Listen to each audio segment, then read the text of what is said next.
Bungie and their new PvP strike team have been asking for some feedback so that way their new Crucible overhaul will actually hit all the different points that they're looking for. So here we have on Twitter the Destiny 2 team. Happy Twid Day, Guardians. We would like to hear from all you PvP players out there on what kinds of changes to the Crucible you would like to see in the future. Whether it's playlist preferences, matchmaking settings, trials, competitive, please post your feedback below. They're asking for some of that feedback so that way their upcoming changes match the community sentiment. In today's video, we're going to look at the most liked comments and see what may be the future for Destiny 2 PvP. Feel free to weigh your thoughts down below as well. All of this stuff will be a conversation, and if any of you post comments down below that get a ton of likes, I'll literally post those same ideas on this tweet there so that way it can be seen by Bungie themselves. If you don't know, the official Bungie Twitter account does follow me, so I imagine if I do reply with some ideas, they at least see them. Whether or not they actually implement them, they'll at least see them. So the most liked reply here that I'm seeing, we've got Frostbolt saying, Pog, these are from a player and a community creator or content creator. Remove duos from comp/trials. So this is a big pain point that a lot of people reference, which is when you try to solo queue into trials, you very often match with a duo team and you match against a duo team, which is a little bit painful, a little bit frustrating because duo teams are going to stick together. They're going to hold hands. They're going to communicate. They have comms and everything. It kind of ruins the solo experience from what you're looking for. You're looking to be solo in the playlist and match other solos. So taking that away from us and having to match duos is a bit frustrating. I actually do quite agree with this one. I know that it can suck for those that do enjoy to duo, but it's like if you're going to duo, if you're already going to team up with one person, you might as well just find a third and get a full fire team. I personally feel like trials and comp would be better with strictly solos and teams of threes. I think that would actually help with the matchmaking as well, probably, and I just think that's a better way of doing things, but I know some people would disagree in the comments below, and you're more than welcome to have a different opinion. The next part reads, give Iron Banner more loot hype. Iron Banner today shouldn't be the soulless compared to D1 Iron Banner. So this is an issue where Iron Banner is not the peak pinnacle PvP content. It's kind of in the middle rung. You've got just your regular Crucible, then you've got Iron Banner, and then you have comp, and then you have trials, right? And within that hierarchy, the loot will also match that hierarchy. So you're going to find the best PvP weapons from trials, from comp, and you're going to find the more mid PvP weapons from just regular Crucible and from Iron Banner. So I kind of understand why it's like that. I think that it makes a lot more sense to have the most hyped up weapons come from the most challenging activities. Otherwise, there's no reason to go into trials at all. So technically, if they did put a bunch of good loot in Iron Banner, it would kind of devalue the other playlists to some degree. I know that's a painful point to make, but it is kind of just the reality of the situation of why Bungie does that. So I do agree. I would like Iron Banner to have at least like one good weapon to chase for. Like right now, there's the bow, the scout, the fusion, and the grenade launcher, and all the roles of them are uninteresting to me in both PvE and PvP, so I'm not really grinding much Iron Banner at all for that reason. But if at least one of those four was a spicy role, whether it's PvP or PvE, if it was at the top, if it was the meta-defining weapon, then I would grind the crap out of Iron Banner and actually try and get that weapon. Fortunately, it's not, so I feel like there can be a balance there where you can actually have like one good weapon in the Iron Banner weapon pool to chase for, one carrot on the stick, versus in trials there can be multiple carrots on the end of the stick, like the immortal SMG, shotguns, fusions, whatever it may be. You know, all the different trials weapons can all have like various different meta-defining top tier PvP roles and usages. That's my opinion of that part. Next up, we have perk refresh on all PvP vendor guns, or more than one per season. That would actually be nice too. A perk refresh for all those vendor guns would actually spice up all those vendor weapons quite a bit. That would be awesome. Big fan of that. We have new comp gun every season. That was hype. Definitely would be a nice change. The Destiny 2 team actually responds to this saying, appreciate the feedback. Could you talk more about their quest to remove duos from comp/trials and why you'd like to see that change? People are using it as bootleg Q dodging. Yeah, exactly. They just give the same explanation as I gave before. We've got from Killdozer, we got, honestly, for me, the game isn't lacking modes or playlists. It's lacking maps. Sure, you could bring back some old D1 modes or try to reinvent the wheel, but none of that would impact the game like new/returning fun maps to play the most game modes and playlists on. My only issue with trials and comp is that there's not enough rewards to keep me interested, keep me playing consistently through to compete. For comp, emblems ain't going to incentivize me to beat the comp on each season. For trials, only having one or two weapons added here or there is only going to get me to play if the weapons are good, and even then it might not get me to play 1 or 2 weekends here to get that gun. So their point basically is my exact point and what my feedback would be, which is if you give us good loot, we're gonna grind trials, we're gonna grind PvP. Bungie, that's all we need is some really solid loot in the game each and every season. And I know that part of that issue is that solid loot, what you're saying is that you're saying power creep. Basically, you're saying you need the hand cannon that's the best right now, right? The one that has the best range now, the best handling, the best feel. Next season, it needs to have 5 more handling. It needs to have 5 more range. It needs to have more in order for it to be better than the current hand cannon. That is power creep. We do need that to some degree, you know, like we do need power creep to some degree, because otherwise why would you grind the new season? Why would you grind for new loot? No one's ever going to do that if the new weapons that come out each season aren't better than the old weapons. It's an age-old problem that happens in Destiny, and Bungie has tried to mitigate this issue in various different ways. For example, what they do is every season have a mid-season patch, and a new season they have new season buffs and nerfs, and by buffing certain archetypes and nerfing other archetypes, you basically make like one archetype of SMG more powerful, one archetype of fusion more powerful, and you basically turn the tables on the meta and make it so people want to grind for, everyone wants to grind for 900 RPM SMGs, suddenly everyone wants to grind for 720 SMGs, then it's 600 RPMs, then it's hand cannons, then it's 120 RPM hand cannons, then it's 150 or 140 RPM hand cannons, and then maybe in the future it'll be 180 RPM hand cannons like it was in the past with Not Forgotten, right? You sort of get people running the rat race of chasing different archetypes and different weapons with different perks. As much as it can seem like a rat race in and of itself, that is probably the best way of doing things. I think that's a lot better than sunsetting our weapons right now and then trying to sell them back to us 2 years from now. I don't think that's going to help anything. Bungie just needs to play into the power creep more and actually understand that that's part of the game, you know? Power creep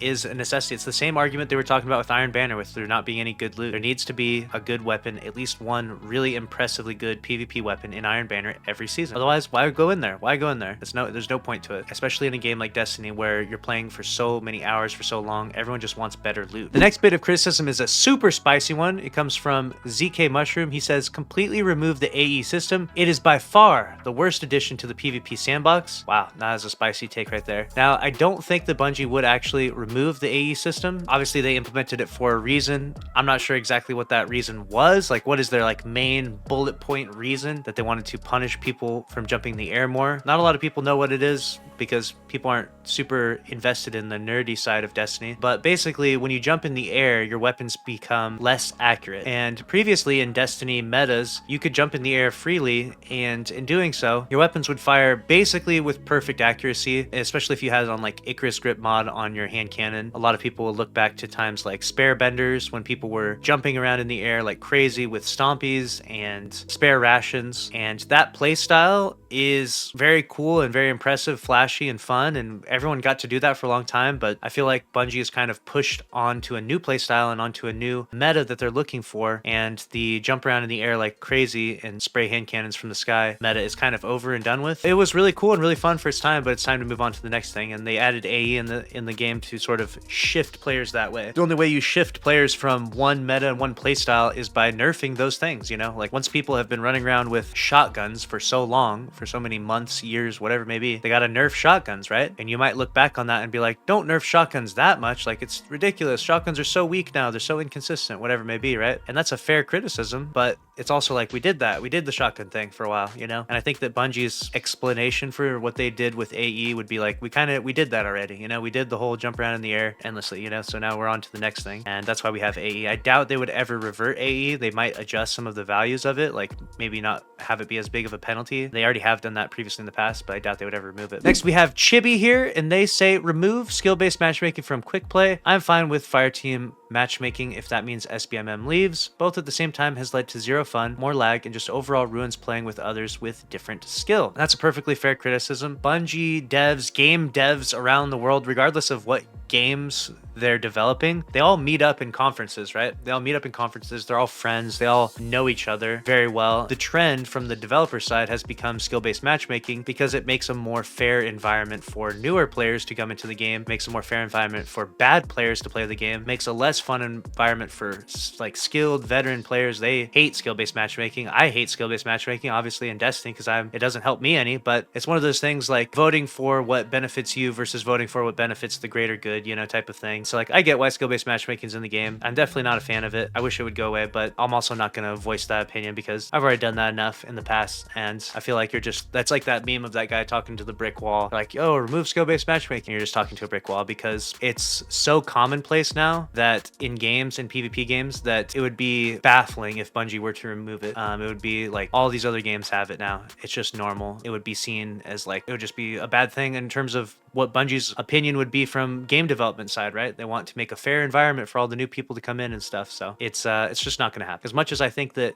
the cool balance with skill-based matchmaking and connection-based, to have a game that has, let's say a game only has 4 playlists, right? You have your super sweaty competitive playlist, that's going to have skill-based matchmaking. You have your ultra casual blueberry bobs running around playlist, that can have connection-based matchmaking. And then you have 2 in the middle, right? And maybe they have like medium to low connection skill-based matchmaking. In that instance where you have 4 playlists, right? You kind of get everything. You get the connection, you get the skill, and then you get the kind of in the middle, you know, maybe the algorithm is adjusted here and there for whatever, maybe whatever reason. I think that's where you kind of win with these types of things more than anything. If you don't enjoy skill-based matchmaking, you just got to play the playlists that don't have them. Fortunately, I wish it was back like it was in the old day, but it is what it is, you know. Good players like to bully bad players is what someone types in the chat here on Twitch. And it's not necessarily that they like to bully bad players. It's just, you know, you want to win, you want to, your enjoyment, you get used to a certain level of satisfaction and enjoyment when playing a game. And when that changes, it can be a bit disjarring, or it takes away sort of like the fun of it, right? In anything, right? Like everyone knows what it's like to be better than someone in a competitive aspect, whether you've ever played basketball, you know, play basketball against your, you know, younger brother, younger sister that's 5 years younger than you know, can just dunk on them and they can't even, you know, they can't even, you can hold the ball over their head, they can't even touch the ball. Like it can be considered bullying, but it's, you know, having that advantage is like just a known thing. It's like human, it's in our human nature to want to be better than other people, especially in a competitive aspect, like whether it's gaming or not. So it's not necessarily that they want to bully people, it's just they want to be rewarded for their skill and stuff. But that's why there has to be skill-based matchmaking, that's why there has to be competitive playlists, that's why there has to be things like that, because then what happens is a cool dynamic, the reverse dynamic happens to some degree, which is that if really good players are sitting in the non-skill-based matchmaking playlists, farming 90 kill wins and stuff and farming up their KD, you know, we as a community would be like, we won't give them attention or give them like the praise that they want, right? Because that's not the praiseworthy thing. The praiseworthy thing is going in the sweaty skill-based matchmaking and being the best in there. You know, being the best person that beats up on blueberry bobs is not an impressive feat. Being the best person that in comp, for example, being the #1 ranked comp player or #1 ranked trials player, something like that's impressive, you know? That's much more impressive than beat quick play god, but it's a tough balance for sure. Next one reads, please look into removing Shax's loot from the Iron Banner playlist. That's actually a really good point. It would be sick if it was just Iron Banner loot from the playlist. Antaeus wards are far too powerful. Complete damage nullification has no place in a PvP game mode. Antaeus wards are definitely the more overtuned exotic currently. I think we should err on the side of caution with calling them like absurdly powerful and like ridiculous to play against, because, you know, we've played against some exotics out there that have done some absolutely crazy things. And yeah, these are deserving of a small adjustment for sure. And they do make shotgun aping really potent. You can also be mindful of when people have them on and you understand how they're going to play. And there's ways to play around them and to understand how they work and stuff. So I do think they deserve an adjustment. I'm not saying that they're perfectly balanced, but we'll get that probably with time, especially as we see usage rates of them skyrocket. But currently as it stands right now, it's not even the most used exotic, and Titan is also not the most used class. So it's going to be a tough sell to get Bungie to nerf these too much, I think, but maybe within the future. Third is connection-based matchmaking should be top priority for all PvP modes. Again, it's that common thing, you know, it's just not going to be that way in PvP. As much as I remember the days of old, it's just not like that anymore. There has to be skill-based matchmaking. New players just won't come to the game. New players just won't step into PvP. It's much more inviting to a bigger audience to have skill-based matchmaking. You know, it's kind of like, it's like punishing the top 5% for the bottom 95% to have a little bit better experience. It is what it is, you know. Then we have a lot of the similar